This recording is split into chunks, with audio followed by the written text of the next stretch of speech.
should be up and running, should be live. We can wait for chat to kind of say hello.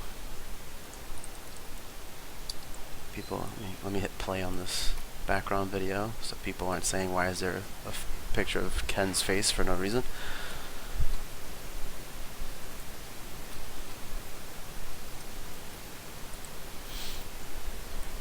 Alright guys, so really quick announcement. Normally, if you guys have ever been to my channel before, whenever someone follows or someone donates or something of that nature, I make a really big deal out of it. We talk about it. I shout you guys out. To keep this interview kind of a one-on-one, to keep the flow going, the announcements will come up on the stream, but there's not going to be a sound for them, and I'm not going to shout you guys out till probably later on a separate stream on my own. And if you do donate, I'll probably send you like a personalized message on Twitch saying thank you and whatnot, and you can catch me later on, and I'll give you a shout out for that. But without further ado, we have Mr. Prog here. How you doing today, man? How's it going? Thank you for having me on the stream. Are we live? Because I'm still showing as speaking down. We should be. Well, no, I see hoy hoy hoy from a couple people. We should be good to go. Probably just a little bit of a delay between OBS and Twitch actually getting us. No, my girlfriend's computer's got us going. Okay, fantastic. Then sorry about that. And yeah, we're live. So yeah, again, thank you for having me. And yeah, thank you for having me. No, it's my pleasure, 100%. I'm really excited to have you on. Like I mentioned, we're gonna start off with your life, and we'll go right to the beginning, man. Where were you born? When did you start getting to Smash? So we'll start. Where were you born? When were you born? When did that begin? I was born, of course, on Christmas Eve, 1986, here in New York, Queens to be exact. And yeah, I started getting to Smash around, of course, casually in about 1999 when the game was released, but competitively about 2005. So I was on Temple University's campus as a freshman, and there was a poster up talking about there's a Smash tournament on campus. And, of course, everyone played it. And at that point, I had no idea that a competitive scene even existed. And I said, hey, may as well just go there, see if I can win, have some fun. And I was a Nest main at that point. It was a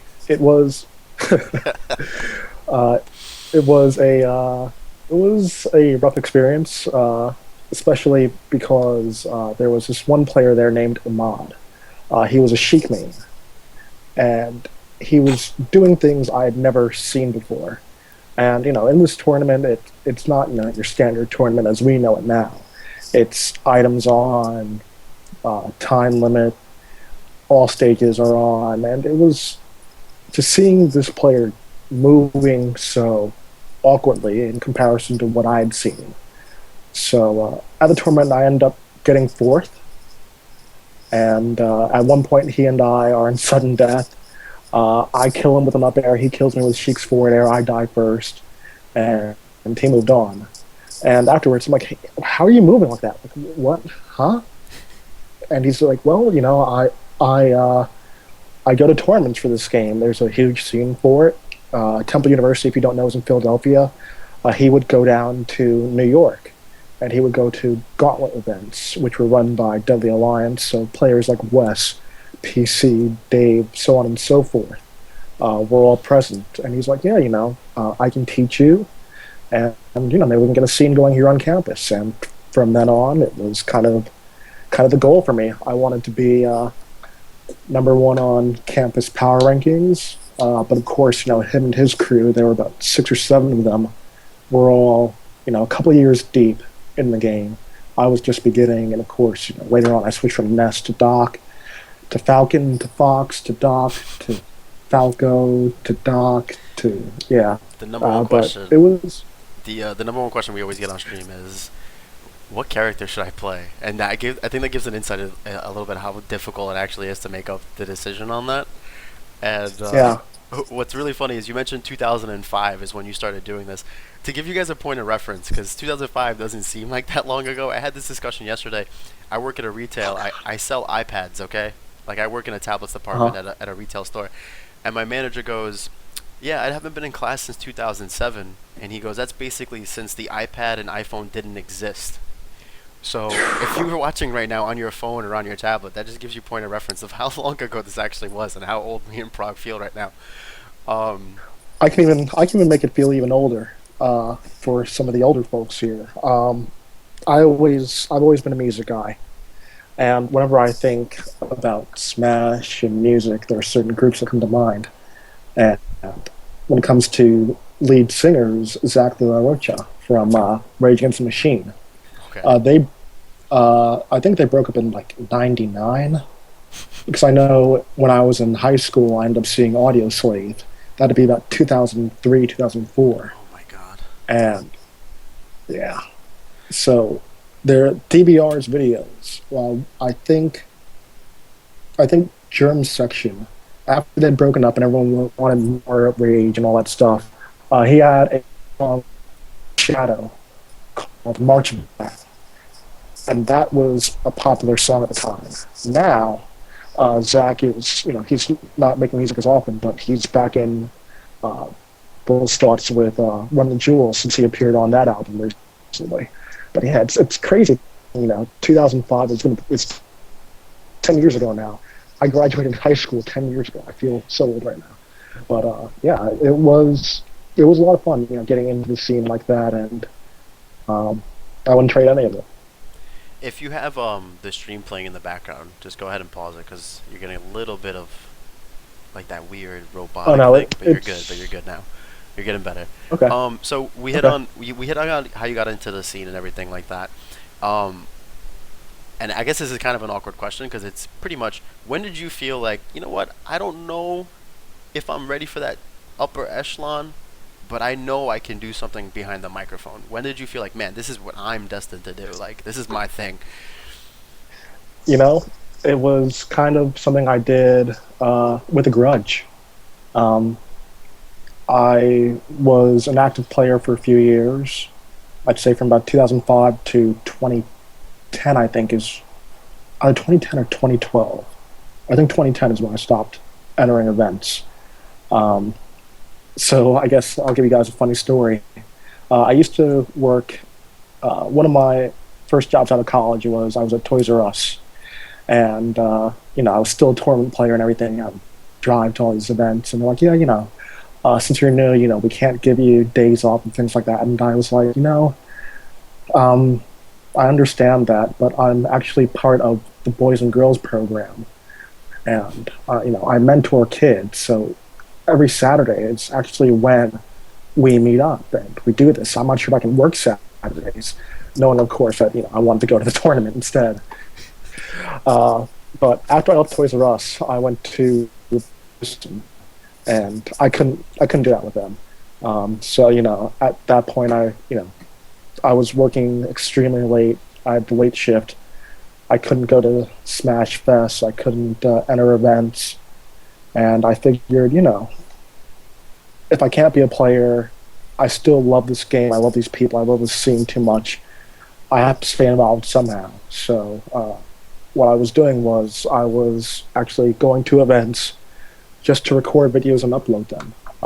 YouTube.com/prog2112FOABP was the original channel where I was uploading videos to. And then later on, I would make hype videos, combo videos, and some of those were on different channels. I had a couple for Waffles on his channel, since that was, of course, the biggest channel of the era and had the most viewers. And then later on, there were people like Chain Ace who were recording as well. And I basically said, you know what? This is stupid. We're at the same event. These are the same people playing, but they have to go to two different channels. Why don't we just merge into one channel? Or, do something of that nature. So Melee ATL North, we started that up because it didn't make sense, if we're looking for a No Johns on Saturday, July 2011. Three people are there recording it. We shouldn't have everyone just going to three different channels. It should be all in one centralized place. So, and then later on down the line, I figured I might as well just bring a microphone, see what happens. And yeah, that's kind of how I got into it. Um, my biggest inspiration, of course, was homemade waffles. Because I guess I had a chip on my shoulder with homemade waffles. No shame admitting that. He really was, that guy. Uh, if you enjoyed Melee of that era, and NorCal was the place to be at that time. Kid Zoo, Pink Shinobi, Silent Spectre, so on and so forth. The rivalry with Mango coming up occasionally, and the level of play was, of course, out of this world. But homemade waffles, Phil, Bobak, all the guys on the mic, you just fell in love with them. So I kind of started doing that because I felt like the tri-state area, they kind of deserve that representation as well, with players like Pac-Man, Scar, Cactar, J-Man, Hax, Mewtwo King, PC Chris, Vance, OTG, Nico, so on and so forth. And yeah, that's how I got into it. So what makes it so interesting is you pretty much, we talk about like a garage. You start up in your garage kind of a thing where you had to bring your own mic. You didn't really know much about it. At one point, like you said, you're going to these events, but you're not even technically commentating. You're doing like a recap, you're doing like highlights, all these different things. And when did you decide that? Well, you said you want to represent the East Coast, you want to represent the tri-state area. When did you finally figure out this is gonna work, though? I mean, I'm sure there was a couple of tournaments you probably did a commentation for, and you're like, man, how are people gonna respond to this? Are they gonna like it? Are they gonna love it?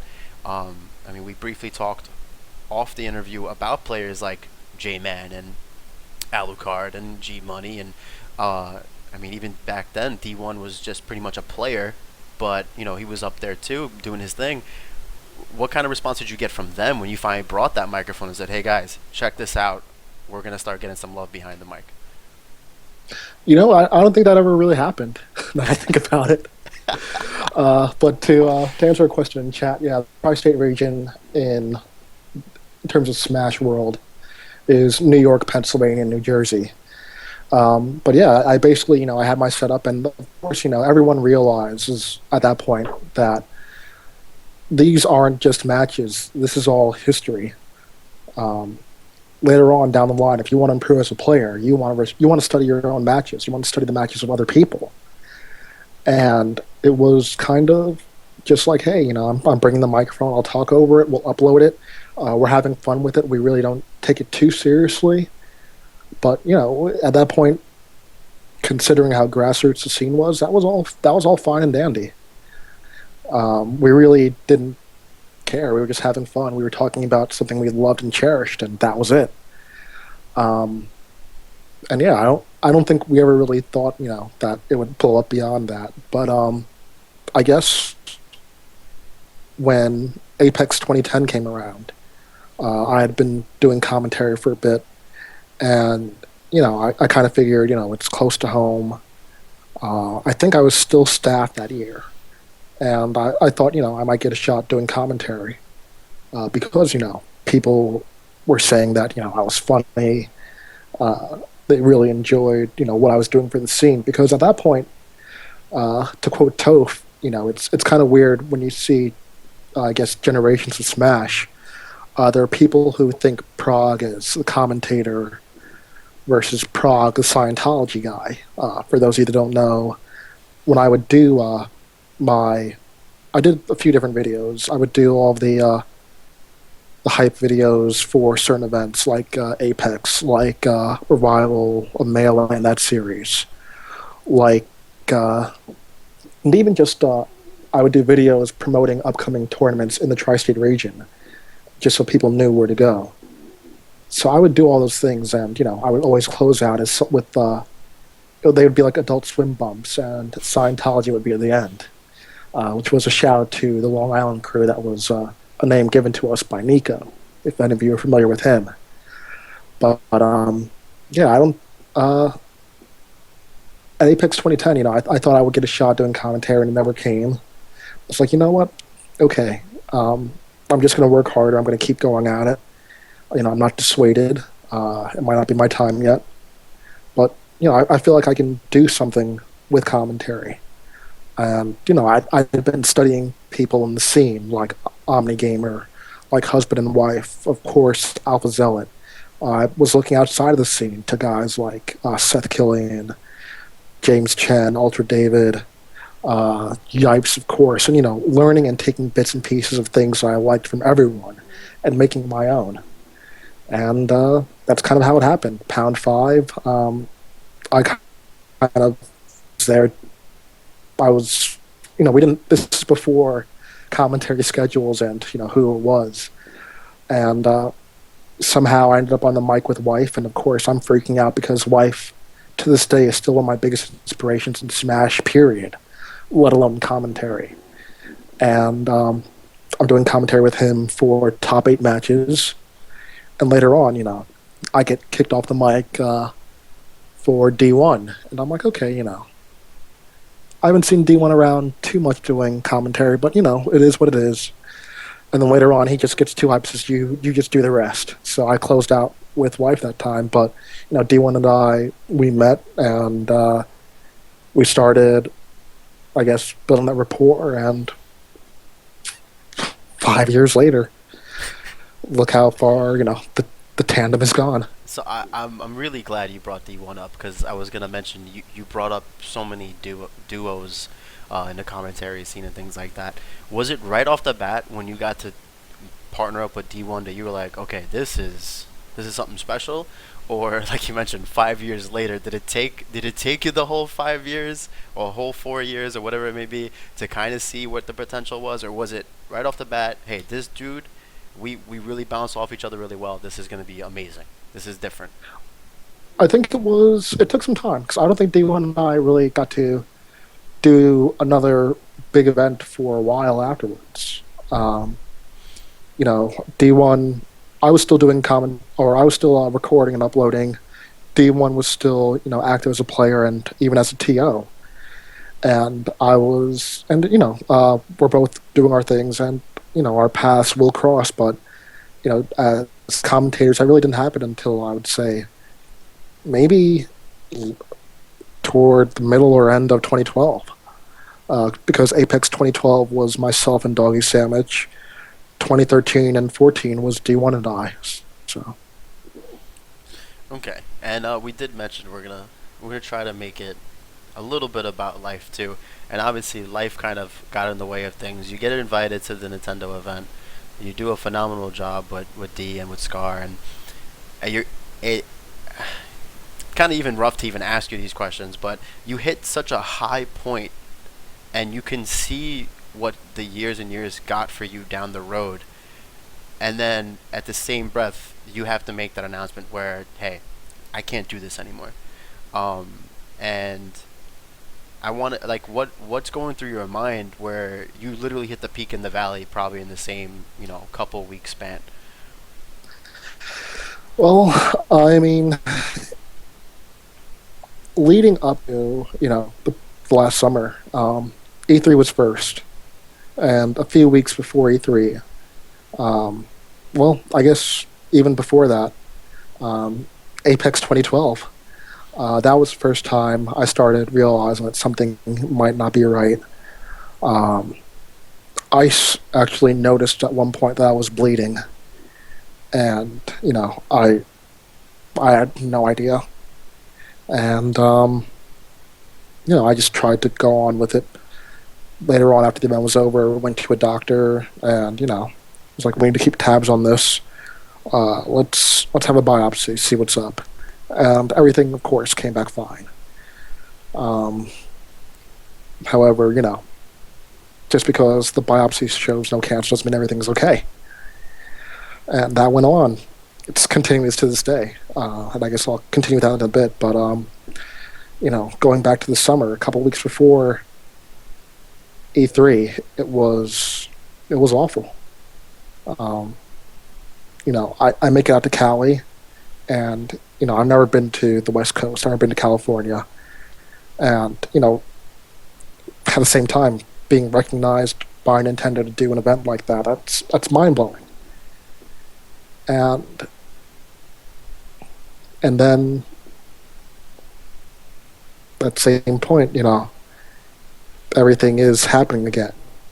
And even the day of the invitational, I wasn't myself. I wasn't feeling well. Um, you'll notice like I'm mostly seated the entire time. It hurts to move around. So even at the one point when Reggie says, "I'm going to kick your ass, Hungry Box," I'm on the floor, but even just moving that much was excruciating. Um, and then, fast forward a week or two to MLG. Toward the end of the event, I know D1 and Mango wins the event, and D1 wants to, of course, go for the photo op with three of us.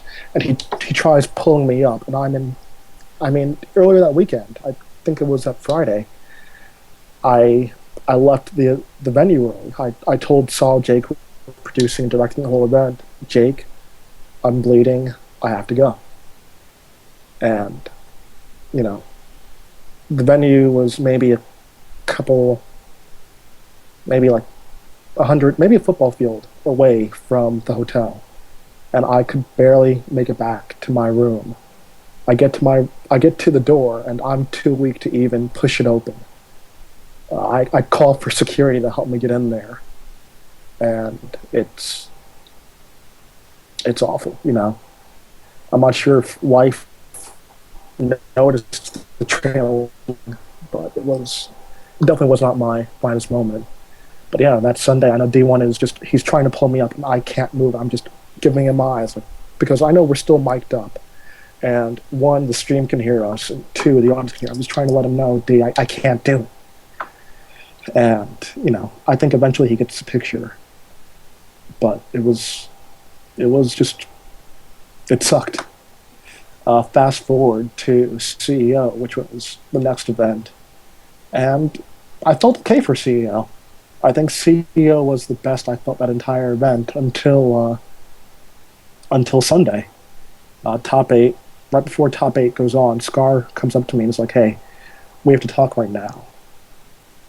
And I got news that a smasher that we all know, I'm not going to say any names, I got news that he was shot and killed, and he was someone that I was very, very close with.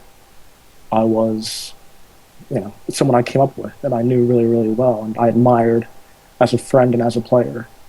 And hearing, that right before top eight, that just took all the wind out of my sails. Fortunately, that was just a rumor. Uh, Fortunately, I guess it's kind of awkward to use "fortunately" in this situation. He was only stabbed a few times, Crazy. but he lived, and but hearing that beforehand, you know, I was PM was going on at the same time that I hearing this, and I remember they're playing, because of the time limits. They're playing a couple of top eight melee matches off stage, just so they can get through everything. And I'm on that stage, lying down, crying over this. And I finally make my way up there, and I kind of just take all that stuff, and I just channel into, like, I guess, being angry, or not even being angry, but I kind of take on this persona of mine that I haven't done since, I guess, 2012, US versus the World, being that sort of heel or bad guy announcer, being kind of abrasive and things of that nature. But it was the only thing I could do really to get myself through that event. Um, I just felt, you know, if you found out that someone that you admired and respected, and you'd been on many car trips with this person, 2 tournaments and back, and you find out that, and you hear that they're dead, moments before you're making a huge, you're doing something big. You want to muscle through it because you know what people expect of you, but at the same time, the inside, you're just hurting so much. Yeah, and there And then, is. I'm sure there's a sense of you also at that point, since you obviously don't know what actually happened or what's the situation. You have that persona of, well, this person would have wanted me to keep doing what I'm doing, and you're going through all these different mixed emotions, and as you mentioned before, you kind of get the wind knocked out of you. I remember when I first read about you kind of stepping away from the microphone and we're kind of going back to the Nintendo event, um, some people had mentioned, well, how hard can it be? He's just commentating. Do you want to give people the idea and the amount of time that you actually have to put into it? Because I remember now a little bit of, I guess, like a backstory, because we've only been talking for about a couple days now. Um, Mm. as soon as you were like, "Hey, I'll jump on your stream and everything," number one, the first thing I messaged you on Twitter, and it was kind of funny. Um, I text you, "I'm shaking like a Japanese schoolgirl," about how excited I was. And then at the same time, the first thing I'm thinking is, man, I got to do my research. I got to figure out, more about you, not just on the Smash level, but I knew you were from New York. I knew a couple people that we mutually know. I was like, all right, what kind of a person is Prog in and out of the Smash community? Now, when you're doing commentary, like, and we're like we throw around esports all the time. Well, you want to treat it like an actual sport, and that's what it is. You got to do your research on these players. You got to do your research on these matchups. How much time do you think you have to put in there before you can say, you know what, I think I know what I'm going into, without the typical unexpected stuff that's going to happen during a Smash game? Well, I guess it kind of depends on what your perspective is toward commentary. You know, I never will claim that I know everything about the game. Definitely not frame data. I won't know every matchup because, of course, a lot of times, personally as a player, as important as playing a matchup is, I prefer to try and beat the player instead. So even I think that comes out in my commentary where I'll talk about player habits and what they like to do. But yeah, it's a lot of time that goes into it. A lot of people they they've heard legends, I guess, after Evo 2013 about the notebook that I had, which was inspired by Doggy Sandwich. He had an orange folder with, I guess, placements of certain players. I'm like, you know what? That's a really, really good idea. And I kind of, took that idea and I rolled with it. I had about 20 pages, I would say, leading to Evo this year, with player habits, a couple of blurbs, how they are in certain scenes, how well versed they are, who their training partners are, uh, how they do in certain how they did certain tournaments, who they beat, so on and so forth. And that stuff takes a lot of time, and especially I would ask people for help, and I wouldn't always get it. Uh, but there would be days when I'm at the office and I would spend 2 hours rushing through my work, spend the other 6 hours working on my notes, and then going home and doing the rest. And yeah, I guess that's kind of how I took to commentary.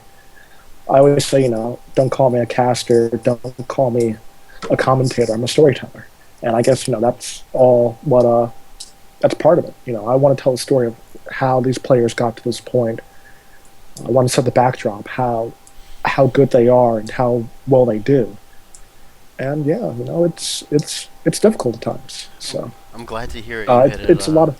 Oh, sorry to interrupt. I'm glad to hear you go about it very similar than I do. I was very fortunate actually last week or 2 weeks ago now to get invited to a Nebulous Weekly commentary, and I had Mhm. so much experience against Gallo, and I play Mario myself, and I tried my hardest to not worry about the matchups, and all I talked about was like, man, this guy Gallo could do this, and then obviously he got the grand finals against DJ Nintendo, and obviously seeing him play over the years, I'm like, okay, perfect, I could talk about these two guys. I know what they're both Right, capable of, and you're right. I do feel like right. sometimes there's a tendency sometimes to overanalyze the Smash scene and overanalyze the matchups, and at the end of the day, there are people on those controllers, and people are very capable of Right. making mistakes and also being punished for it. Um, Yeah. so we move forward from the Nintendo event. Um, the unfortunate news that became a little bit less unfortunate of your friend, and now you're getting to the point in your life where you're kind of opening up more. Um, and I seen a clip of it. I believe it was part of the Smash documentary. I don't think it was actually in it. I think it was a side piece of where you say, "Hey, I'm Prog, and I'm gay," and you kind of come out a little bit more openly than you probably have in the past. Because I'm sure in the Smash community, most people or a fair circle knew already, but this was kind of your, "Hey, this is who I am," and I had made the comment that I had read a Reddit post where you had made you would basically put your entire wardrobe on the Reddit post, what you were wearing, who made it, down to your glasses, and you finished off the post by saying, "I don't know why I wrote that, but it had just come out, and I feel like it's." I think it was something along the lines of, "It's just natural to me now," and it was a really funny post. And one of the responses was, "Wait, prog is gay." So, it's the word's kind of getting out there a little bit now. How has it changed for you in the Smash community? But also, like when you do meet some people that haven't found out yet, or people that you've known, how do they actually treat you about that? Do you notice that maybe there are certain people that all of a sudden like, oh well, prog's gay, it's a little different, or for the most part, nothing's changed at all, but it's outside the Smash community where you're probably going around and you have to go through these, I guess, small battles every day. Well, I mean, I guess I came out officially in 2012. In fact, I think Apex 2013. I'm wearing a rainbow bracelet uh, just because at that point, I'm out of the closet. I felt like, you know, I have to live my life, and I spent a long, long period in denial and being afraid, and I guess for me, I really don't think I had like a gay role model, so to speak. Um, when representation matters. Um, there aren't too many people who look like me and who are out of the closet and things of that nature. And I guess growing up, you kind of, as you get older, you realize that people look up to people look up to me, and if I can make one person, I can make their life easier or make them be more accepting with their life or with those around them. That's all I want to. That's all I want to do, because I know, for me, the people I came out to first were Smashers, because I didn't have too many gay friends, or I was so afraid with coming out that that I would uh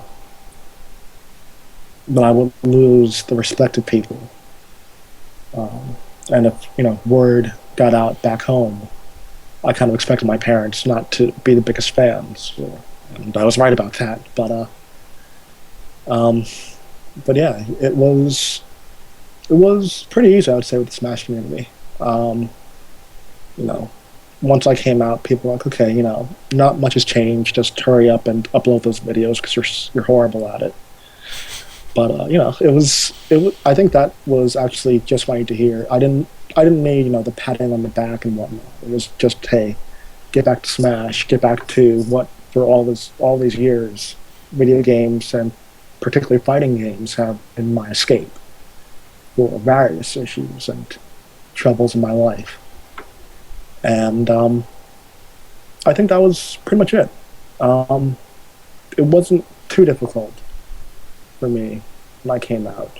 Um, However, when people hear now and they're like, "Wait, what?" It's I'm at this point, I'm fine with it. I'm out of the closet. I'm happier than I've ever been, because a statement that someone told me once is that when you're an LGBTQ individual, um, the closet is just an upright coffin, and it's true. Um, there there's so much in life that you hold yourself you hold you hold out on. You kind of miss out on opportunities, and fear only constrains you. You know, um, I feel like I'm lucky I came out in the Smash community, because this community, like every fighting game scene, is so diverse. But in particular, the number of just queer people in the community at everything from streaming to commentators, top players, they're everywhere. And I think that's something that a lot of scenes have as well, but Smash has something special about it, at least to me. And then of course, with pardon me, with events like Evo, when you're seeing, the I guess the crossbreeding between various scenes and various fighting games, especially with Smash, and then meeting people like Ricky Ortiz, it's just it's it's amazing. It's really amazing. I mean, But yeah, one thing you just keep oh, go ahead. really hitting on is how amazing the Smash community was for you. Do you feel as if maybe if you weren't involved in the Smash community that you might actually be in that closet still, that you would have a harder time coming out? Or do you feel like it was just that time in your life where you had to go ahead and say, okay, I this needs to happen no matter what? But it seems like with the Smash community, it's what kind of opened the door for you to come out. And then since you've come out, are there other Smashers that now obviously no names here, but other Smashers that maybe are coming up to you and saying, "Hey, man, I really appreciate what you did because I think my time to come out is also," or maybe they've asked for your advice on doing something like that. Yeah, when I was getting into Smash, I was getting into a couple of other games as well. I'd been playing Virtua Fighter 4 for a bit beforehand. Um, I'd been playing Marvel vs. Capcom 2, Third Strike, Tatsunoko vs. Capcom, all these games. But I think just because of how entrenched I was with Smash, and just running to those people and running into people online, from forums, and then later on meeting Kirby Kaze, and I think that was what was important to me. If I wasn't in Smash, I think I still would have come out eventually. But I think having people to talk to about what I was feeling, who I thought I was, and you know all that stuff it's really really unnerving and scary when you're going through that alone. And I was fortunate that I didn't have to go through it alone anymore because I had run into such fantastic people. Um, but yeah, I don't think I would be closeted still. I may have remained in there a bit longer, but yeah, I think I would have come out eventually. But and on the second half of that question, yeah, it is kind of I won't say weird, but it's humbling when people just say, "Hey, Prague, I'm coming out of the closet. I'm gay. I'm a lesbian. I'm trans, so on and so forth." And it's like, wow, I I guess I'm paying it forward because there were smashers who did that for me, and whenever anyone does that to me, I don't write them off because I've talked about it very very sparingly, but I my whole coming out process and all that stuff was not pretty at all. And I thought about taking an attempt on my life. I planned it out, and I got lucky that my doubles partner sent me a text message one night when I was ready to go, and he said, "Your Falcon is fraudulent. Meet me in the SAC and student game room for." Well, he didn't say for anything, but at that point he just wanted to play, and I'm just like, you know what? Okay, let's just play. And I didn't think about it again after that. But So yeah, so Smash saved your life in a sense. yeah, I always say that I owe my life to Smash, and literally with that, with my current job now, I work in television production. I started doing editing just because I wanted to. I realized that I wouldn't be good enough for someone to want to make a combo video about me, so I make my own. So that's how I got into that. But yeah, I owe Smash my life, and I wouldn't trade anything, even all of this pain and all these procedures and all that stuff. It's part of life, and I'm getting to experience. And I'm happy that I'm even getting the chance to experience that. So a couple more serious questions, then we're gonna go into the a little bit more fun rapid fire questions, and then what we're gonna do is we'll open up the Q&A for a little bit. Um, Okay.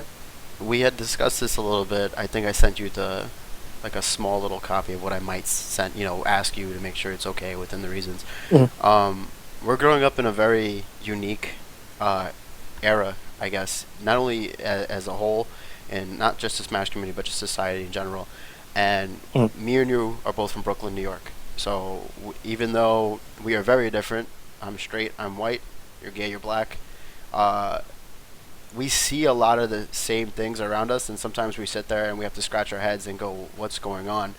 Um, with all that's going on in New York City, we spoke about the NYPD shooting a little bit through Twitter and whatnot, and what's going on with the "I can't breathe" and "hands up." Do you sometimes just look at society and coming up as a gay black man, and you're just sitting here like, "What in the world is going on?" And do you sometimes take that experience? And this is the second serious question that kind of intertwines. Do you take that experience of being a gamer, being exposed to all these different things, and do you sometimes feel like your calling right now is to kind of calm people down in your small circle, in your Smash circle, where you can say, "Hey, look, I know what's going on. I've been through this," or almost like a mentor figure, and do you feel like that's kind of your calling now? You've stepped away from the Smash scene a little bit behind the microphone, but now you're more than happy to be a counselor, be a someone that can guide someone through these hard times, and that's what you're happy with, even though you can't be behind the microphone. I guess with the first part, it is kind of weird. The shooting that happened in Bushwick a couple weeks ago. If you didn't hear, uh, two cops were assassinated in their patrol car. That was a couple weeks back. That was maybe a 5 minute walk from my apartment, and I was just like, "Whoa." Um, I think often, and I think about this a lot with Smash and with the people I've met. There are some amazing people in this community. I'm fairly certain that if Muta King stopped playing Smash and went for his doctorate or something, he would have found the cure for breast cancer or something by now. But it's you know I I feel like a lot of people in, I don't want to say in gaming or even in esports, but you kind of feel like this is my lane and I want to stay in it. I don't want to speak out about what's going on with this situation. And for me personally, I do want to speak out on these situations because it's scary and it isn't right. And I know as someone who's been stopped and frisked outside of my own apartment, it's at times it isn't right. Um, and I guess as well, I always refer to hip hop and how hip hop was the CNN of the community when it first started. And I feel like now Twitter is the CNN when CNN isn't showing or isn't telling stories that may not be told. And I feel like if my platform is to reach out to the people who know what's going on in the world through my eyes, because I guess it's kind of weird people want to hear from me and hear what life is like, even outside of Smash, and that's still weird to me. But um, I want to let them know that this is the battle that I fight every day. Um, you know, it's disheartening. It's very very disheartening at times.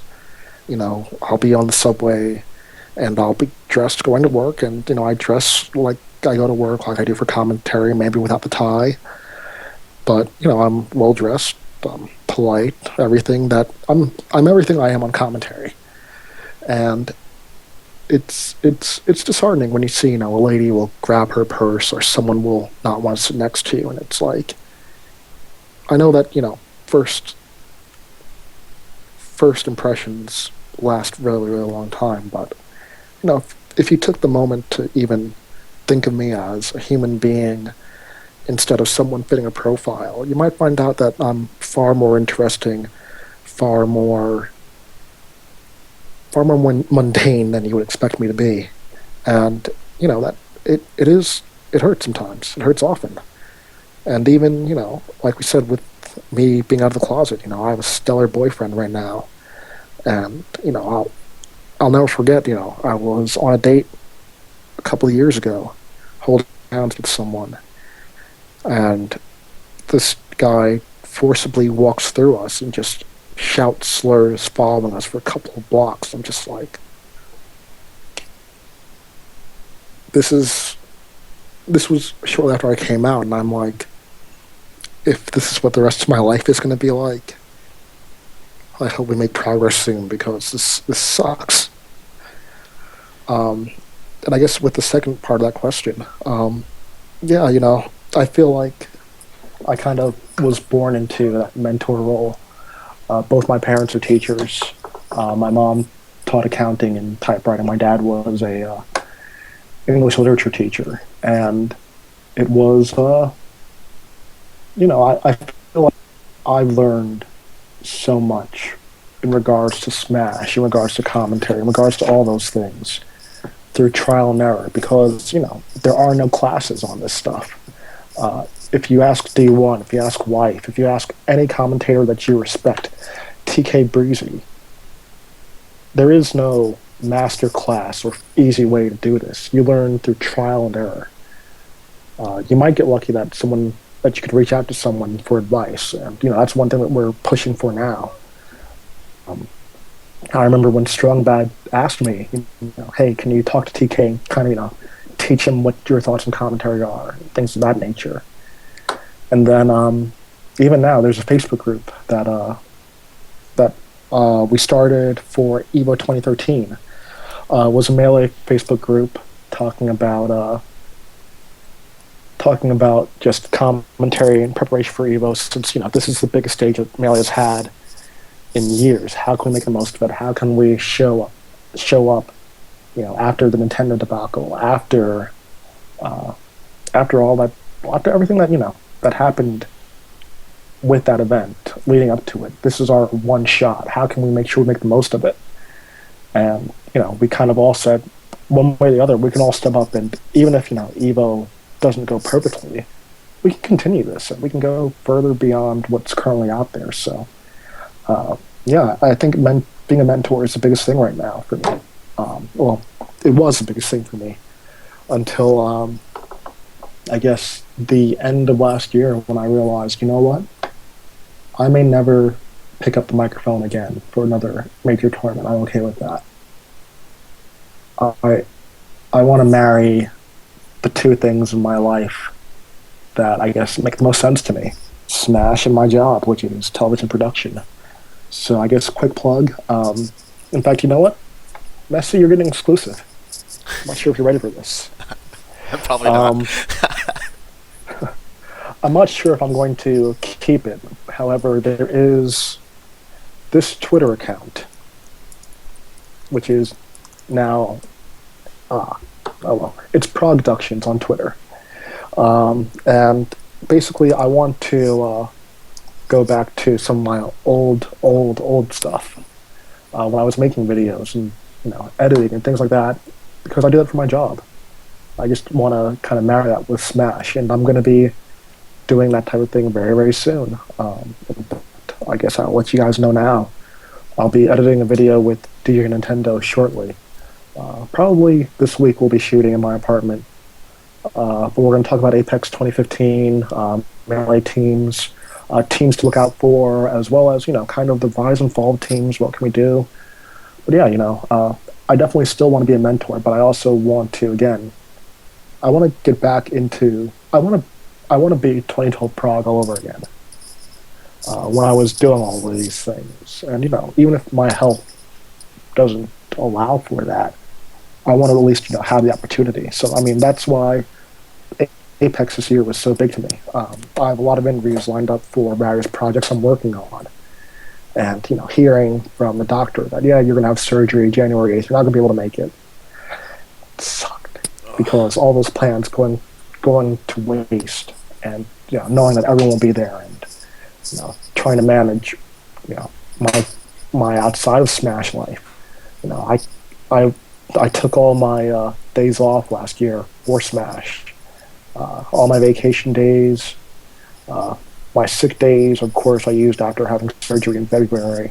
That's what I'm doing right now, man. Um, I can uh, sympathize. I can empathize. it's tough and it's rough, but yeah, it's hard to balance all that stuff. But yeah, hopefully before the end of the month, you guys will start seeing the fruits of some of this labor. And that's But yeah, that's really awesome that you bring that up. That you're working on the rise and the fall and these different things and recapping Apex. Um, Really quick, if we're gonna shamelessly plug, I'm gonna plug myself. um, Basically, a lot of people are saying, "What is this channel? What's going on? Who's Messi? What's the point?" Um, if some of you guys have already seen me with the Project M stuff, um, I came up as a Smasher years and years ago. I know all the big names. I played with all of them. I was just never really around for the Smash tournaments and things of that nature. Um, my channel has a very distinct, I guess, taste to it. Where one night we could just be playing Project M or Smash 4 friendlies for hours on end, and you'll hear nothing but very funny things thrown back and forth at each other. Or it's kind of like the picture you see on the internet where there's a bunch of people that are all drinking and they become philosophers from the alcohol. It's something similar to that, where you get enough people with interesting personalities, we do break down the meta game. We do have open Q&As. I had told you the story off stream where a Mewtwo main had come into the channel and was like, I don't know how to play this matchup. And the first thing I did was I called up Frozen, because it's either Frozen or Emu Killer in my mind. You got to call, and called up Frozen. Was like, hey Frozen, you want to jump in Skype? And he's like, sure. And he answers the question and helps out with things like that. So the ultimate goal for my channel, besides just being a streamer and wanting to get partnered with Twitch, and obviously that's where my hopeful long-term goals are, is to bring the Smash community a little bit closer together, rather than being segmented at, okay, I'm a Smash 4 player, I'm never going to touch PM, I'm a PM player, I'm never going to touch Melee, things of that nature. Anyone should be able to come into my channel at any time, ask a question, and if I don't have the answer, which, as you mentioned before, we don't always have all the answers, I will do everything I can to get you it. So I'm going to wrap up with my question segment, and then we're going to have the Q&A with a very, very, very fun thing. I don't know if you've ever watched Inside the Actors Studio, but they do Mhm. the 10 questions at the end, and we're going to go ahead and do those exact 10 questions, and we'll see how you fare. Are you ready? Right. Okay, what is your favorite word? I don't have a favorite word. You're a commentator, man. You gotta have one favorite word. I don't have a favorite word. I mean, I was a British literature major in college, so I love the entire English language. I just choosing one. I don't think I can do that. Look at you finding a way to cop out of the question. What is your least favorite word? Ooh, I can go with a lot of different slurs that we won't repeat on stream. Okay. Uh, what turns you on creatively, spiritually, or emotionally? Creatively, it's always going to be it's always going to be some form of media that inspires me. It'll be a song I'll hear on the subway, and I'm like, this just inspired me to write a short story or to do a video or to even make music of my own. But all that said, um, what were the other options? Sorry. It's basically what turns you on creatively, spiritually, or emotionally. Uh, Spiritually, I don't know. I feel like there are times when you are just at peace with the world, and it may be it may be who knows, it could be that, hey, this this moment when I'm out in the middle of nowhere watching just the rain, or just being in commune with nature, that I feel at peace with the world. And then emotionally, again, music. I think when you work in media or you make media, there comes a moment when something will change your life, and I feel like there's always going to be something like that that will do that. So, for example, there's a song that I was thinking about a couple months ago, one of my favorite songs. It's maybe 2 minutes in length, and I kind of had this moment where I felt like, you know, as much as I've done with my life, and I hope I can do, I don't think anything will affect me more than this song and this moment. And it's kind of awe inspiring. What turns you off?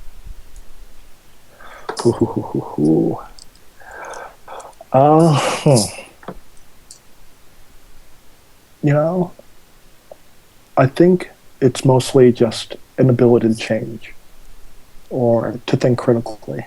Okay. Um, uh, a lot of people know, my name prog comes from progressive rock, and I'm a huge fan of Porcupine Tree, and they have this one song called Anesthetized, which is like a 20-minute opus.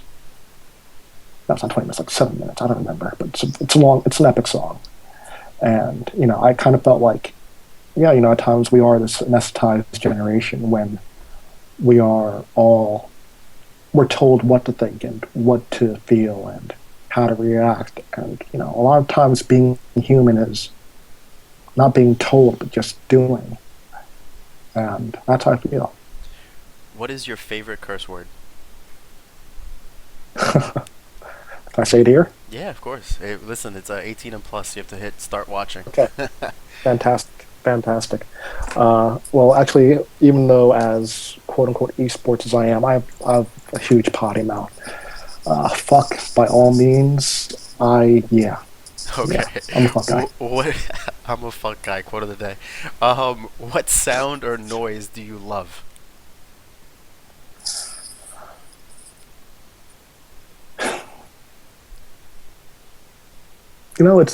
It's kind of soothing now in my apartment. The subway, the J line, isn't too far away from here. All right. If Um, you're from New York, you it's know the that subway. feeling. Yep. Um, Yeah, what sound or noise do you hate? on a chalk. Oh, I think I lost you for a sec. Want to repeat that? Nail screech on a chalkboard is my biggest one. Yes. Yeah. What profession other than your own would you like to attempt? Do I have the skill for it automatically, or Yeah. What is a profession you just want to attempt other than the one you have already done? if it's as I am currently? I probably would love to just, I guess, write. I'd probably do journalism or even get into. I used to write a lot of short fiction. I'd love to do that more. Okay. But if anything, period, and I just one day woke up and I had all the skills and what necessary for it. Probably, and if my health concerns were gone, probably a pro athlete. Um, Hell yeah. there's nothing like being in front of a crowd or something like that. Yep. So, Okay. What profession would you not like to do? doctor. Um, But you play I doc. uh, it's kind of weird. Like in a lot of games I play, I always end up being like a healer or something like that. But I just feel like it's too much pressure with people's lives in the balance. You know, I if I you know if I let someone die, yeah, it's part of the job. That's But a heavy part of the I don't job. think that's I don't think I could live with myself that type of failure. So So, last question, then we're gonna open up to Q&A. If okay. heaven exists, what would you like to hear God say when you arrive at the pearly gates?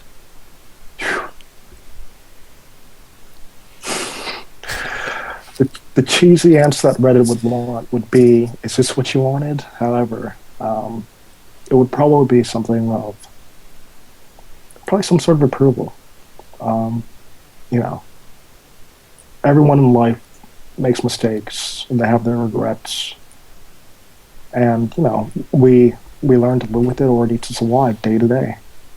And just knowing that my heart was in the right place, even if I made the wrong decision, I think that's the biggest thing for me. It's funny how you don't look for the recognition throughout the day-to-day process, but at the end of the road, And that's where you want that pat on yeah, the back. yeah. So we're gonna open up to Q&A, and I'm Okay, almost a stream hundred chat. percent sure you're gonna get a lot of PM questions. So I hope you've been brushing up on that. Um, Okay. and I can already feel the Apex questions coming. So, Those were the ones I was most ready for. So all right, let's go for it. we're just waiting for chat to catch up. But since we're waiting to catch up with chat, just yeah, again, guys, if you don't mind and you want to be part of the channel a little bit more, don't forget to hit the follow button. I'm actually gonna start Yep. doing a segment about a week or so from now. Actually, this week I'm gonna do a segment with Gallo, the Mario main over here in New York City for PM, and we're going to be doing something not quite as similar. It's not going to be the same overlay and stuff. We're going to be doing an interview type thing, but it'll also be Mhm. a breakdown of a metagame of recent, like you said, kind of like an Apex thing. But we're also Mhm. just it's gonna be a full open to Q&A type thing also. So a lot of different things you can analyze and go through. So I want to know what Prague has against puns. Okay, I'm okay with puns. However, I'm just so sick and tired of the Twitch chat puns on Professor Pro. If he was X, he was Y. Or, if Chillin' Dude was a dentist, he'd be Fillin' Dude. Yeah, I'm tired of those. Wait, but someone said a pun which I need to read because he's actually one of my favorite followers. My cousin's bread bakery burnt down. Now his business is toast. Um, See, like that I can run with, but yeah, yeah, that's who was your fine. biggest inspiration? I think we hit up that was homemade waffles. Oh, well, homemade waffles, I would say, is my biggest inspiration. Or homemade waffles and wife, the pair of them would be Mhm. my biggest inspiration in Smash. Overall, it's Jay Dilla, James Yancey, famous hip hop producer who died of lupus. He made an album that actually, you know what? I'm a storyteller. I'm gonna have props. Taking this down from my wall right now. This album right here, called Donuts, That explains the Twitter. sample heavily sample based album, and I think that's one of the mantras that someone described about his thought process was something that I wanted to do for Smash, and I think that was my biggest goal, and that is you take something that everyone knows, something that's mundane, and you make it your own. You make it unrecognizable yet so familiar that they can't stop thinking about it, and that's what I wanted to do for Smash. So I think he's by far my biggest inspiration. Also have the book on that. Uh, well, this one's how did you become a leader in the Smash community? I think that's obviously through commentary, but it branches off into Eh, saying, what advice do you have for someone inspiring? Um, I'm sorry, chat kind of pushed it back. Aspiring um, to be a leader in their community related to Smash or otherwise. This is actually a great question because it's actually what I'm trying to do, which is kind of become a little bit of the face of the streaming PM scene. okay. Well, with the first part, before I even became a leader through commentary, I think people in Tri-State realized, I was going above and beyond with everything. I was driving top players to and from Mm-hmm. tournaments, getting $5 in gas money from each of them. When tolls were $20 one way. And of course, I was doing all the recording and things of that nature. So I kind of earned the respect, just for being that guy who had that hunger and that fire. And I think my biggest advice to anyone who wants to be a leader is you have that hunger and that fire. You just go in with it. Just keep going. I know when I was doing stuff, I didn't ask people for advice. I just said this needs to be done. I'm gonna go. I'm gonna do it this way. And if people don't like it down the line, maybe I'll listen to them now. But maybe I'll listen to them later. But right now, we need X, Y, and Z. Let's do X, Y, and Z right now, and we can improve later on. Um, and that's one thing that I think I'm seeing a lot of now with Smash. We're seeing a lot of different things like the Smash Pad app, for example. That's humongous, and no one really said, hey, what would be cool? Maybe we should have a frame data app that also has streams and YouTube channels and all that stuff. No one said that, but Praxis said, hey, that's a great idea. I'm going to go for it. Was Nintendo? No, I'm thinking Internet Explorer, who is now just Dan Salvato, programming something that will page people or text people when their pools or their tournament match is ready. Stuff we didn't think we needed, but we have the technology, we can do it. It makes everyone's life easier. Why not? Definitely And need it now. you don't need the recognition, you don't need the go ahead, you need the drive, and then later on, you can get that stuff. What is your favorite Smash tournament you have ever attended? Well, there's going to be a few different ones because, of course, there's different things that go into it. I think for me as a player, it's going to be ROM one, just because I loved, I made it into bracket, and I'm just like, yes. But but I think we're seeing all these players that you grew up admiring and studying, and then they're there, and you can ask them, you can play against them. And I think that's so unique It's in awesome. fighting games. It really It's is. something that you don't really get to see in your MOBAs or your or your first person shooters too often. But having that one on one interaction, not just playing the game, but knowing them as a person, meeting them as a person, I think that's something that I hope the community and the scene will always hold on to. I used to get to play Um, Smash against Reno all the time. I'm like, dude, this guy's my friend, and he's awesome. Like, it is a very unique feeling. Um, but beyond that, as I guess as a commentator, I think Apex 2014 meant the most to me, or it meant the most to me because Saturday on Apex, I nearly passed out, and everyone was just having this outpouring of support, just trying to help me through the weekend, let alone the day. Um, alternatively, doing Evo twice, doing MLG, Nintendo reaching out, all those things were amazing to me as a commentator. But I guess on the whole, the event that meant the most to me will be Evo 2014. Getting the Canon Award, doing top 8 with D1, entering a tournament for. I entered Marvel. I got dead last, but I had the most fun I've had in a tournament in years. Um, I think Evo 2014 was. It's one of those moments that I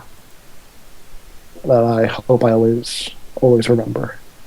um, gonna ask a question from Plap, which is one. Like I said, he had the funny pun. Um, Mm. Ask Prog why the PM community has no support on non-tournament streams.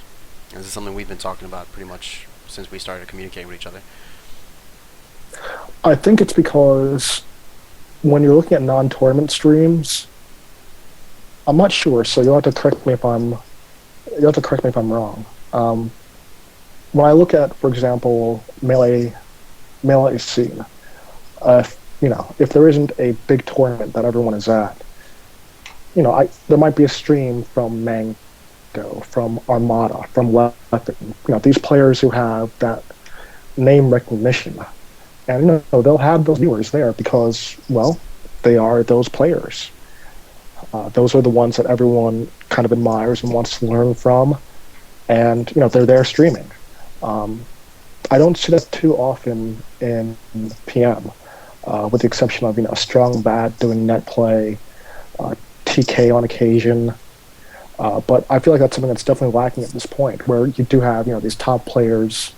Like I would love to see Sethlon streaming often, at all possible. Um, I think there are a lot of good things about PM. There's a lot of great players. There's a lot of great ideas in that community. There's a lot of great people in that community and leadership. Um, but in terms of exposure, I think the top players. That's one thing that all Smash has to play catch up on. For example, when I watch League of Legends, we know how much their numbers get for their events, and then their top players get those numbers as well. Smash, we're just now really starting to see top players streaming often, let alone at all. I think that's one thing that PM top players need to do more often. Promote streams that you're on. Like I know Emo Killer goes to Hitbox Arena occasionally, but I think the top players who are, these PM bastions, and these people that everyone admires and follows. Those are the guys that need to stream more often and build that rapport with the community. Twitter can only do so much. Facebook can only do so much. If you appear on a tournament, that's fine because that's where everyone expects you. But to have that interaction, to build your audience for the game as well as yourself as a player or a representative, that is crucial. Yeah, no, absolutely. And I mean, people that have been on my stream before, that I have a few followers in here right now. We kind of have that. We have that goal together, where them as followers want to see me push forward. And I've told you this the same way you've mentioned it yourself. We may not be the best players in our respective games, but we do have something different that we can offer. That I think, hopefully, we can have a conversation or a follow up months and months down the road, where, you know, you could see this stream and say, oh yeah, it's the dude. That's that guy for PM. That's the guy where people can go to Right. get some Right. information for. And you're right. More people need to Right. step up on the pro scale also to bring more attention to other people like myself. And we'll see how that goes. Let's Yeah. see. I mean, even just to continue with this line of thought, one thing that I love about PM is that the the scenes people just step up and say this needs to be done. You know, when you look at a lot of current streamers, from Chiba Senpai, Gimmer, so on and so forth, everyone they they do it all out of the pocket for the most part. And this was long before people were on Twitch or getting that type of deal where someone might pay for their equipment before donations and things like that. We all did this out of pocket. A lot of people, they ask, did I get paid for doing Nintendo? And I said, yeah. They say how much, and I say, well, I finally got back the laptop I bought when I started all this. And I think that's also one thing that Smash has in its favor. I think a lot of people, they say, top players need to stream, yeah, but they need top level competition. No, you don't. I think one of the most amazing things you can see is a player's progression over the years. I know players like Slox, for example. I remember his first tournament, I teamed with him. And now, a lot of people are saying he should have been on the top 100 for Melee this year. Just watching someone's growth. And I think that's one thing that streaming can do. But yeah, I think that online definitely would help. However, I also feel like online hurts kind of that community feel that we have. This is a community that was built not in arcades, but pretty close. Mm-hmm. We had to go to people's basements that we never met before. Might get murdered, might get stabbed, might get shot, might get robbed, but we want to play Smash. Maybe something good will happen. One of the things that always happens on my channel is I constantly have smashers. Even though I play PM on NetPlay and I can play with my friends, whether they're in New Jersey or they're in Texas or in California. That's a great, great feature. But I am always inviting people over here and sharing this webcam and the both of us sitting side by side because, it might sound like old school, but that is the way the game is meant to be played. And Exactly. you can add all these great features, you can add all these super things, and like you mentioned before, but there's like you mentioned before the texting app to let people know when their pool's ready. But until you've been to a tournament where you have a megaphone screaming out your name, you don't know that feel, and it's a great feeling If you've to been to a have. tournament without a megaphone and I'm yelling. Yes. And even someone But just brought up Web2Zone in the chat, and you pulled out your Web2Zone card before from your wallet. There's certain feelings that the game needs to have, 100%. And you're totally right, because what actually got me into competitive PM was one random night where I invited Gallo to come over and play Smash 4, and after like an hour and a half, we popped in PM, and I was like, I'm watching him play Mario, and I'm Mario Man, like, holy shit. I want to do that. Like, that's amazing. Yeah. Yeah. The inspiration. That's why I would say about any event, you can be on the stream, but until you're there and living it, there's nothing like it. I mean, for me, I've been following fighting games for years. I used to bootleg Evo DVDs, but being live for a Justin Wong comeback and hearing the audience explode, there's nothing like it. And I think that's something that we need to get back to in the community. Especially that's one thing I'm seeing with Smash 4, and I've talked to a couple players about it. Net play is cool and all, but you have to build a community around you. You have to build your local scene up. Two, I feel like if you're playing the same top players over and over, it kind of reduces the hype factor when you actually get to meet them in a tournament. Like, okay, so you two just played 2 weeks ago on this online invitational. We just saw this, and we saw it a couple weeks beforehand online. We saw it a couple weeks beforehand. We've seen it time and time again. There's a reason why in baseball, you might have teams play 3 games back to back, but they won't meet each other for a bit afterwards. And if they do, they'll meet at a different venue or a different location. So, Um, one last comment about PM, and then we go into another question.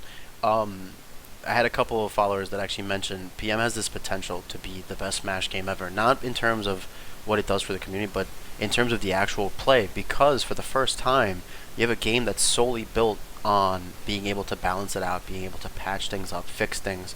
Where with Melee was kind of like, here's the North American version, here's the PAL version, good luck with it, and you were stuck with it. And don't get me wrong, it worked out well for everybody, but that might be the only thing, in my opinion, that is nice about the things that we have now versus what we didn't have in the past. Is the fact that you can make the roster a little bit more expandable of who's viable and who isn't, and hopefully that ends up being a thing.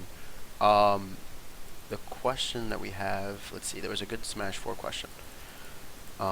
Since we've been showing a little too much love for PM, and it's kind of my fault. So, it's okay.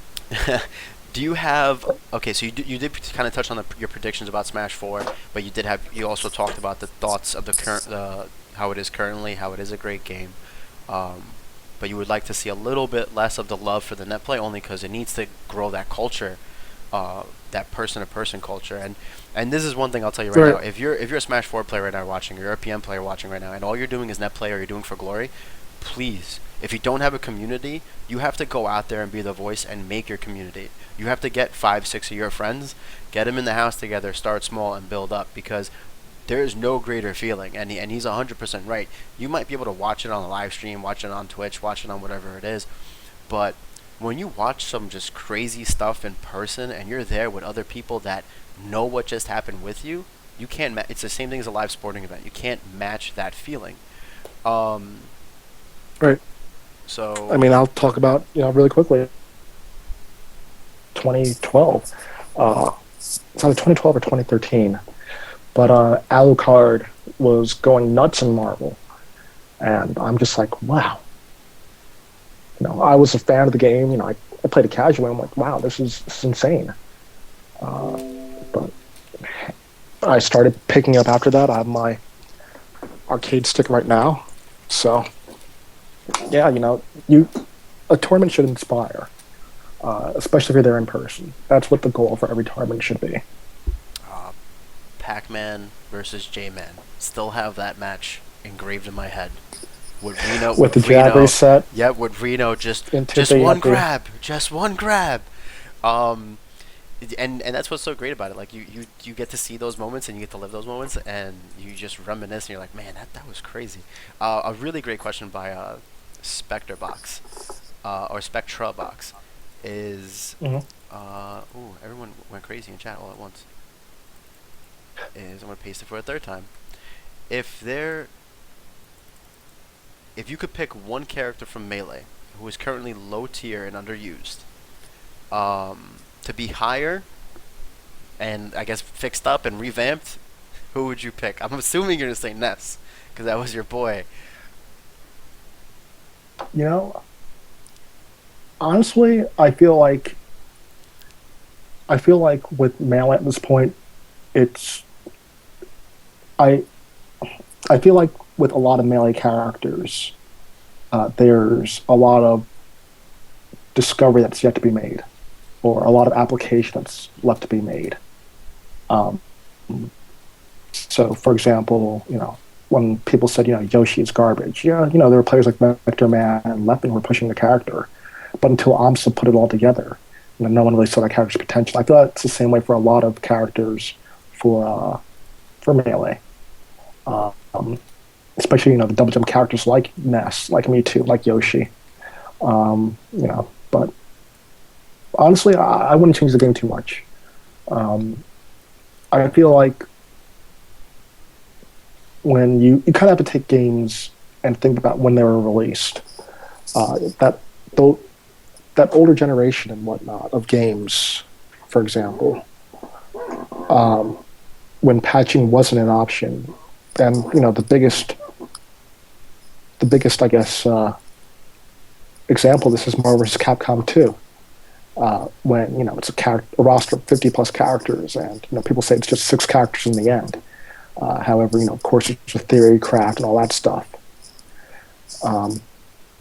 I feel like balance for older games is it's kind of I don't want to say overrated, but it's kind of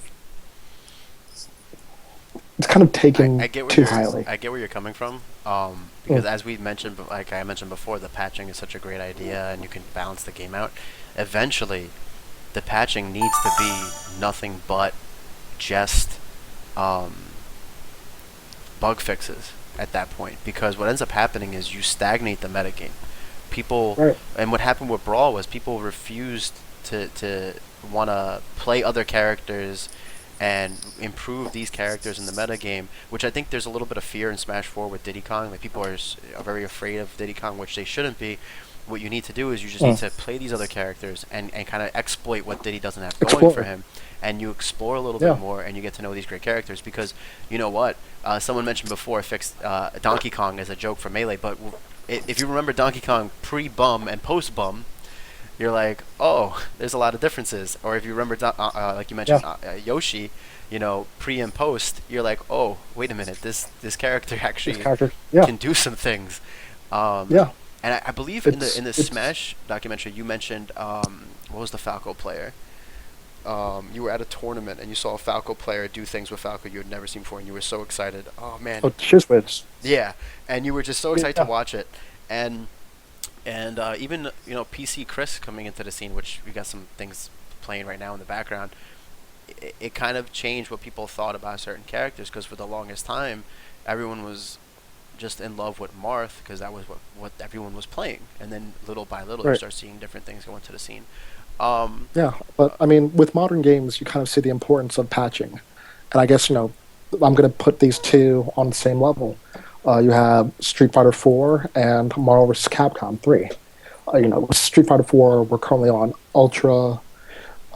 They just announced today, this morning, that there's going to be more changes, more characters for the PS4 version, so that enhances that game's shelf life. On the other end, you have Marvel versus Capcom. The license was lost. Capcom can't touch it. And a lot of people say the metagame has stagnated because every team has a Doom on or Virgil for the most part. However, you have players like Justin Wong. Storm is an okay character. She's not that good. He wins Evo with her. You know, if I mean, Screwbacks, who plays Skrull, who is a mediocre character. There's in a lot of these games, there is so much room for trial and error. But I guess a lot of people, I guess, they feel that they have to follow the beaten path. They have to they have to follow what's already been proven instead of trying to prove things themselves.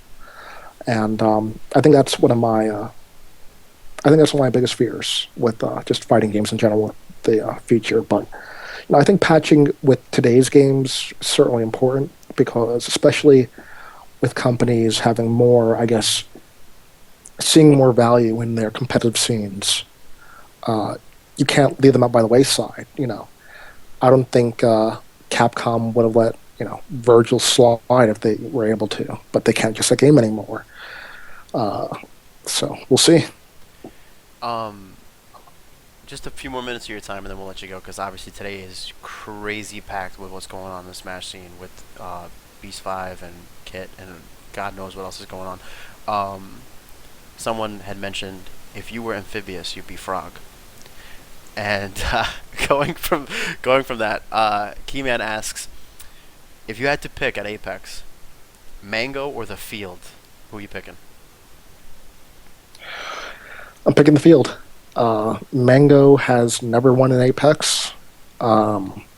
PPMD is he hasn't been around in a while, but he has all footage study from all these other games. Armada has been he's been re-inspired, I would say, especially after his loss at Evo. Mango, it's never won an Apex. I don't know if he can do it yet. In fact, my pick actually, I said it on Twitter. I said Mango might win Beast 5, but I see him losing Apex. I know, the first commandment of Melee is thou shalt not sleep on the kid. And I know it sounds like I'm sleeping on him, but I don't know, I don't know if that streak continues or not. I'm not a psychic by any means. But you know, I think Apex is cursed for Mango at this point. Maybe he'll break the curse, but I What don't know. what chat's making me laugh quite a bit. What are your thoughts on PC coming back? PC is always going to be weird to me. Like when people come up to me and they want pictures of me, PC is that guy still for me. He's someone I admire so much. So, part of me is geeking out and freaking out. Oh my god, PC Chris is back. Um, I guess I want to see, what this comeback means because, we've seen PC in the past at events like I think Town 5 or Apex 2012 when he didn't have such a great showing. Um, Versus, even last year he went to Justice 2, I believe, and didn't do too well. Um, so I am I'm excited that PC is coming back. I just want to see, what does this mean for for first and foremost the tri-state melee scene, because he's a guy who's done it all. He has so much wisdom, and he can be he can be the shot that tri-state needs. I mean, Nebulous has been doing huge numbers right now. In fact, they changed the venue because of that. But I think his return will definitely bring Super back so many people. super shameless plug for Nebulous. It's twitch.tv/freesaltines Free and you will saltines. free saltines and you will catch me commentating top 8 for PM there at the new venue. So huge shout out for them. That place, they're actually in the middle of a beta test run. No stream this week, but I believe yesterday from Melee they got close to 100 entrants. Mhm. And then today I'm sure they'll post up a number later, but um, yeah, it's gonna be really interesting to see what someone like PC can bring into the I guess the new Melee scene, and then Mhm. who knows what he brings, whatever else. Usually when you come back from something like that, you do kind of divulge and try to see what else is going on. So who knows? Maybe PC picks up Smash 4. Maybe PC tries out PM. You don't know. Like curiosity is what's so great about this game. You kind of want to pick and choose different things. And we're gonna take one more question and then we're gonna let you go because I know busy Okay. schedule. Let me see if I find any good ones or if someone throws out a good one right now. Um, let's see. Well, this is like a ballpark question right here. How many entrants Mhm. do you think Melee will get at Apex? Because I know they've been kind of updating it over and over again. Yeah, I think Melee might hit the cap and be the first 1,000-person tournament. That'll be Evo big was step. 970. I think right now it's just shy of 900. Might do it. That's gonna be. I actually, I think I threw that out yesterday at work. We were discussing uh, Smash and everything like that, and I definitely threw that comment out there. I think there's a good chance.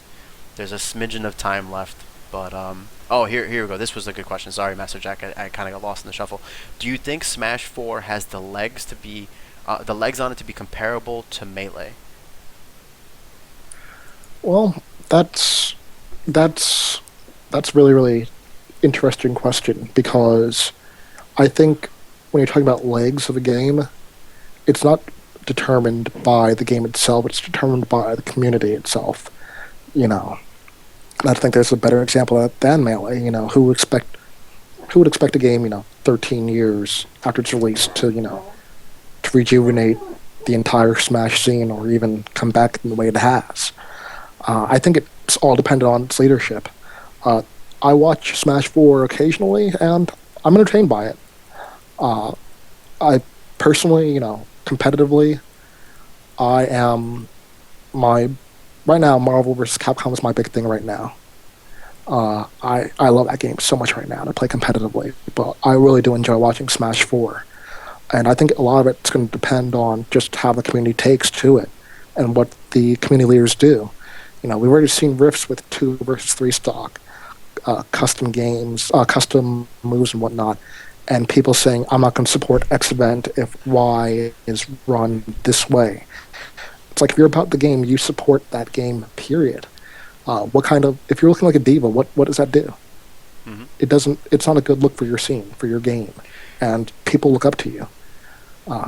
Zero had some backlash with his Diddy talk, and he's learned from it. And I'll give him credit. The guy, he's starting to understand. What kind of, I guess, how his I guess what kind of role he has in the community and how much weight his words have. And not many people do that. But But it's I think the game itself. I'm sorry. Go ahead. I'm Oh, sorry. sorry. I think the game itself has the legs. Um, it's just going to be determined by the community and how they take to it. You know, I remember toward the end of, I guess, Brawl's shelf life, I was asking Brawl players saying, hey, why are there no tutorials for this? So on and so forth. When's next major? So on and so forth. Why is no one taking this initiative? And we saw what happened. Um, so And we I have. think that's what Smash Four needs right now. They need people to really just continue to step up and do these things. Not because you're looking for recognition, even though nowadays it's a lot different than it was when I started doing stuff. We never thought that evil geniuses would be interested in Smash, or even that competitive game would be as big as it is now. I remember Evil But Geniuses first formed over Counter-Strike 1.6, and it's kind of crazy to see how everyone, Curse Gaming and all that, everyone's bought into Smash Brothers when it has to bring on the table. The last question, it's a funny question. It is from, I told you, he's become my favorite follower. Prog, do you think you can stomp Messi? I don't know, man. I am very, very retired. I actually do have a setup in my apartment now. For the first time in about, God, I haven't had setup in about 3 or 4 years now. That's perfect. And I'm ripe and ready for the upset. Then, if you ever want to net play on PM or come over, I will gladly take that challenge. And if you do want to play melee, I'll go to your venue. How's that? And we could set that up for a later date. all right. I want to thank everyone, especially Prog, a million times over for coming through. I'm typing out his Twitter, his new Twitter for the project he's got working on. It's Progductions. That's a pun. You know that, right? Um, Yeah. he's working on a bunch of different things. He joked around that today he came out of the shadows for his interview, but I'm glad to see that he's looking good, and I'm I'm forever grateful for you coming on my stream, especially because I'm pretty much as the categorized as a no-namer, and it really really is great for someone like yourself to take the time out of your day to come through and answer some questions, even though some of them weren't exactly the easiest questions to answer. Um, but I think that's it on my end. Other than help follow my channel. You can follow me on Twitter at MessyNYC. Um, my ultimate goal as a streamer is to get partnered with Twitch, but as a Smash player and how much I've re-fallen in love with the community of Smash and just how great it's become with PM and Smash 4 and things like that. My channel, I want it to be the centerfold of where you can come here, and we discussed it when you mentioned Brawl. Why isn't no one making videos of this? Why isn't anyone explaining this? Well, you can come here and you can ask those questions, and 9 times out of Yeah. 10, if it's not me, someone else is going to answer it. But go ahead, Prog. You got the closing word. You know, I think that's one of the most important things out there, and that's it's calling out when things aren't right and when things are going wrong in your scene and doing something about it. That's how Melee at Almond got started. It wasn't just like, hey, Melee is doing really, really well right now. It was, Melee is doing the same it has been, but there's this controversy over splitting at tournaments. It made the entire scene look bad. We need to just step it all up and well, we had the leadership in place when Evo 2013 came knocking. So hey, All right. I think it's a huge thing, and the leadership needs to combine. I see the PMDT. They're around. They're doing stuff, but there needs to be more, and there needs to be more.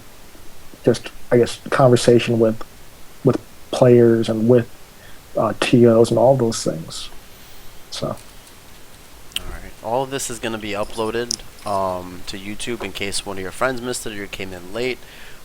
We did hit like some really, really heavy topics too earlier in the stream, but I'm really glad that we were able to, answer you it guys' was a lot of fun. questions.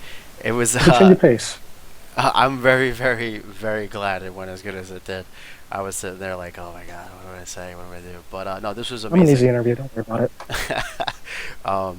Thanks again, guys. And we did have a donation during the thing, and thank you, Keyman, for the $20 Fantastic. donation to the stream. For everyone that has followed, normally I do try to make a big deal of it, but I mentioned before we started I didn't want to kind of cut the flow of the interview and whatnot. Um, but again, follow him, production stuff. You have to, he's going back to his grassroots, and he's gonna try to, you said you're working with DJ Nintendo, right? Yep, I should meet DJ later on this week. However, if you just want to follow my standard Twitter, because more than likely I'm thinking about it right now. I have a couple viewers, a couple of followers on Twitter on this account. Might as well just keep with the main account, but we'll see. My main Twitter account is prog. So All right, guys. Other than that, I think we're wrapping up. Next week, or this week, I'm gonna be on with Gallo, the really amazing Mario main from New York City. We're gonna be starting a weekly series where we're going to basically do a little bit of an analysis on specific advanced techniques that were used during tournament play. Go over what was so great about that moment, what made it a crucial part, a turning point, and we'll also do Q&A and various requests on matchups, what to play, and matchups on who you want to see played against what character, so you can kind of deeper throw yourself into the metagame.